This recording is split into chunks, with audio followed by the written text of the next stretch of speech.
છોકરાઓ મધર્સ બ્લોકમાં બા તરફથી મારા બધા સબસ્ક્રાઈબરને મને જેને સબસ્ક્રાઈબર કરેલો હોય બધાને બા તરફથી આશીર્વાદ. છોકરાઓ આજે હું દૂધી ચણાની દાળનું શાક બનાવું છું. જુઓ, આ ચણાની દાળ મેં રાતે પલાળી દીધી, ચણાની દાળ અને આ દૂધી અને આ ટમેટું નાખીશ. આ જૂની રસોઈ છે અમારા. પહેલાંના વખતમાં અમે દૂધી ચણાની દાળનું શાક બહુ બનાવતા, એટલે એ શાક બનાવું છું. અને આ ભાત બનાવું છું. તો ભાત હું છે ને અત્યારે આ ગરમ પાણી કર્યું છે મેં.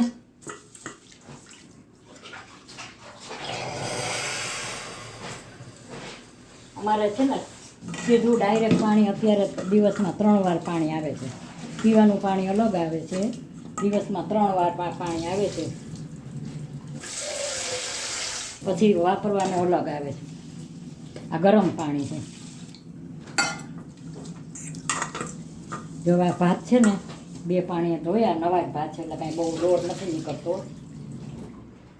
હવે આને હું પલાળી દઈશ અને પછી ભાત મૂકી દઈશ બીજા દિવસે. આમાં એક ધારું પાણી મૂકી દેવાનું. ભાતમાં કટકે કટકે પાણી મૂકો ને એટલે તમારા ભાત બગડી જાય.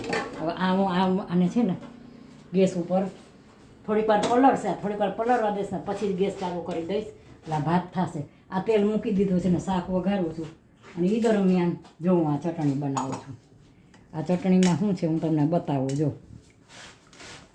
આ મરચાં છે, આ મરચાં નાખ્યા, આ કોથમરી છે, આ કોથમરી અને આ મરચાં 2 નાખ્યા. પછી આ ગાંઠિયા છે,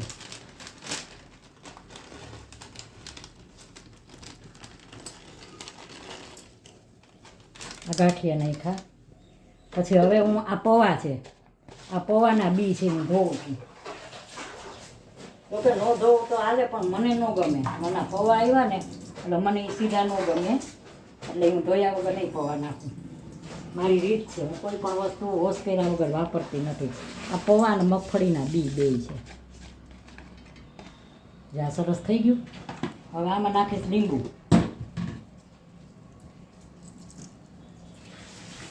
આ લીંબુ નખાઈ ગયું. હવે આમાં કરીશ મસાલા. હું મસાલા કરું છું. જો અહીંયા મારા ચમચી છે, પણ મને હાથથી જ ભાવે છે. ચમચી છે. જો આ મીઠું નાખ્યું મેં, આ ધાણા જીરું અને મીઠું. બસ આ 2 વસ્તુ. આવામાં લીંબુ નાખી દીધું છે. હવે સાકર નાખીશ બસ. પછી જ આ ગ્રાઇન્ડર છે. આમાં ખાલી સાકર જ નાખવાની છે. એમાં એક બાબુ છે ને બહુ સાકરવાળું નથી ખાતું. હવે આ ગ્રાઇન્ડરમાં પીસીને પછી બતાવીશ.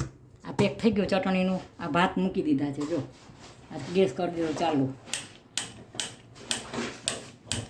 થઈ ગયો ગેસ ચાલુ. હવે અહીંયા મેં તેલ મૂકી દીધું છે. અહીંયા હું શાક વઘારું છું. હાલો,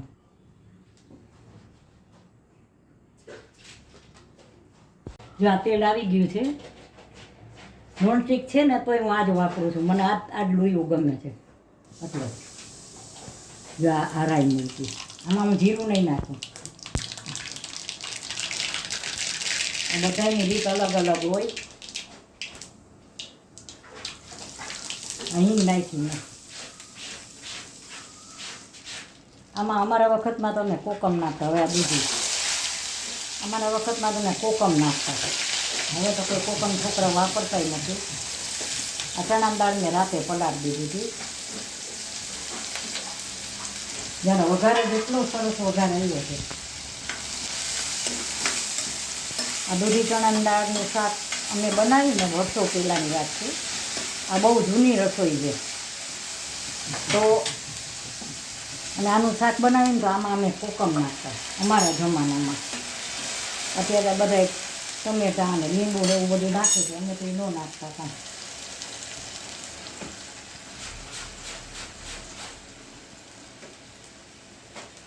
જો આનો વઘાર જ કેટલો સરસ આવ્યો છે. એટલે આ શાક બહુ સરસ લાગે.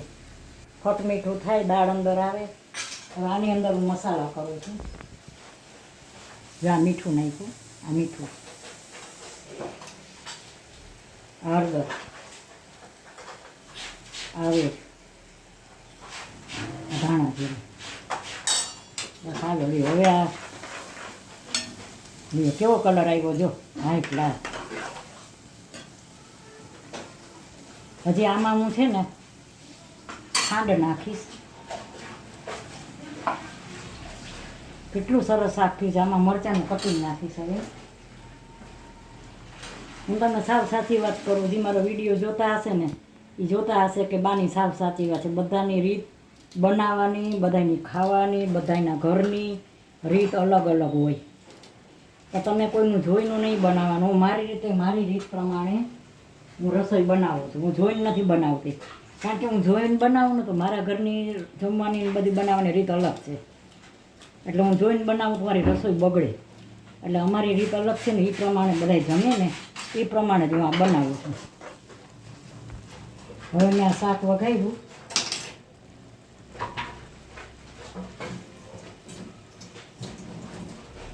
જો હવે આને હું બનવા દઈશ. આમાં ખાંડ નાખવાની છે, હું બતાવીશ. અને આ ભાત થાય છે પછી આગળ બતાવું. હું ચટણી હમણાં ગ્રાઇન્ડરમાં પીસીને બતાવું છું, ત્રણેય વસ્તુ હારે.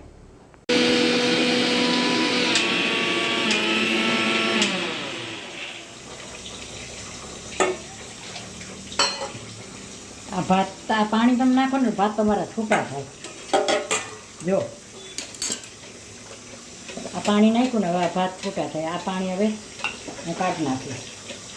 જ્યાં છૂટા ભાત થાય તમે પાણી નાખો ને એટલે આ રીત છે બધી રસોઈ બનાવવાની. હવે આ ઠરી જશે ને તો એક જ દાળ છૂટે. આમાં વટાણા નાખ્યા ભાત બહુ સરસ થાય. હવે ગ્રાઇન્ડર ચટણી બનાવીને બતાવું છું. જ્યાં દૂધી ચણાની દાળનું શાક કેવું બન્યું છે, લાલ ચટક જેવું. આની યારે ખાલી રોટલી તમે ખાઓ ને તમારે કાંઈ જરૂર ન પડે. જો બા પીસે છે. આમાં તમને દૂધી દેખાશે નહીં. આ છોકરા દૂધી ન ખાય ને, આનો દેખાવ તો ઠીક છે પણ સ્વાદે આવવો જોઈએ સરસ. હો, દેખાવ હોય ને સ્વાદ ન હોય તો શું કામનું. મેં આમાં ગરમ મસાલો નથી નાખ્યો.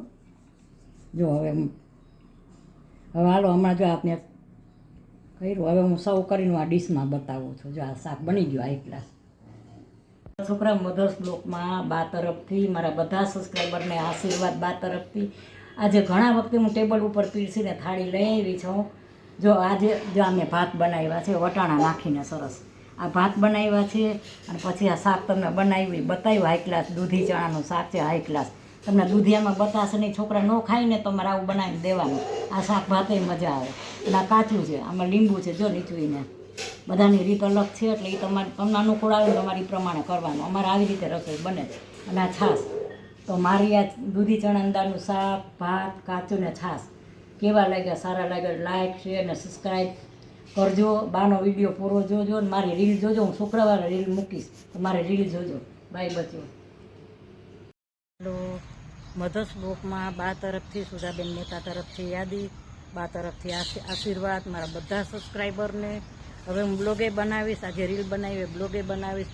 મારો વિડીયો પૂરો જોજો અને મારી રીલ પૂરી જોજો અને મને સબસ્ક્રાઈબ જરૂર કરજો છોકરા. બાય બચ્ચો.